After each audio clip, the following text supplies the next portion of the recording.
లడ్డూల తయారీలో కల్తీ నెయ్యి వాడడంపై దేశవ్యాప్తంగా ఆరోపణలు ప్రత్యారోపణలు వెల్లువెత్తుతున్నాయి. ఈ నేపథ్యంలో బీజేపీ రాష్ట్ర అధికార ప్రతినిధి భానుప్రకాష్ రెడ్డి స్పందించారు. ఏడుకొండల చరిత్ర తెలియని వ్యక్తి జగన్, హిందువులంటే జగన్మోహన్ రెడ్డికి చిన్నచూపు అంటూ మాజీ సీఎంపై మండిపడ్డారు. జగన్మోహన్ రెడ్డి, ధర్మారెడ్డి, వైవి సుబ్బారెడ్డి, భూమన కరుణాకర్ రెడ్డి, పొన్నవోలు సుధాకర్లు తిరుమల శ్రీవారి ఆలయం ముందు నిలబడి కోట్లాది హిందువులకు క్షమాపణలు చెప్పాలని భానుప్రకాష్ డిమాండ్ చేశారు. భూమనపై కేసులు పెట్టడాన్ని స్వాగతిస్తున్నాం. తిరుమలలో ఎవరు రాజకీయాలు మాట్లాడినా కేసులు పెట్టాలని భానుప్రకాష్ అభిప్రాయపడ్డారు.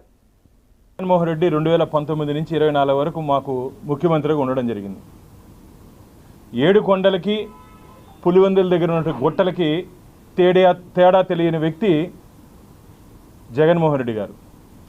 ఏడుకొండలకి నారాయణాద్రి, విశ్వభాద్రి, అంజనాద్రి, శేషాద్రి, నీలాద్రి, గరుడాద్రి, ఇట 7 కొండలకి దానికి ఉన్నటువంటి చరిత్ర, తిరుమల దేవదేవుడికి ఉన్నటువంటి పవిత్రత తెలియని వ్యక్తి జగన్మోహన్ రెడ్డి.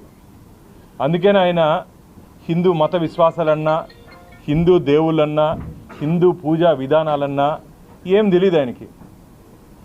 ఆయన ఎంతసేపు మొన్న అన్నాడు ఏదో సూపర్ స్వామి అంట. ఏందయ్యా సూపర్ స్వామి? అయ్యా జగన్మోహన్ రెడ్డి గురుస్వామి అంటారయ్యా, గురుస్వామి అంటారు. అయ్యప్ప దీక్షలు చేస్తే గురుస్వామి అంటారు. గురుస్వామికి సూపర్ స్వామికి తేడా తెలియని నువ్వు హిందూ ధర్మం గురించి, హిందూ దేవాలయాల గురించి మాట్లాడతావయ్యా నువ్వు?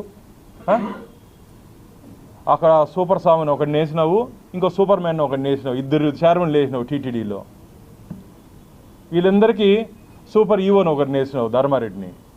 ముగ్గురు కలిసి 5 సంవత్సరాల కొండని, తిరుమల పవిత్రతని దిగజార్చుంటే ఆయన మాట్లాడాము. మొన్న టీవీలో చూశాను నేను ఒక ఇంటర్వ్యూలో.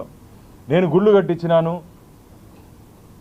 నా హయాంలో కురుక్షేత్రంలో, కన్యాకుమారిలో, జమ్మూలో అంత గుళ్ళు కట్టి నీ జోబీ నుంచి 1 రూపాయి అయినా తీసావా?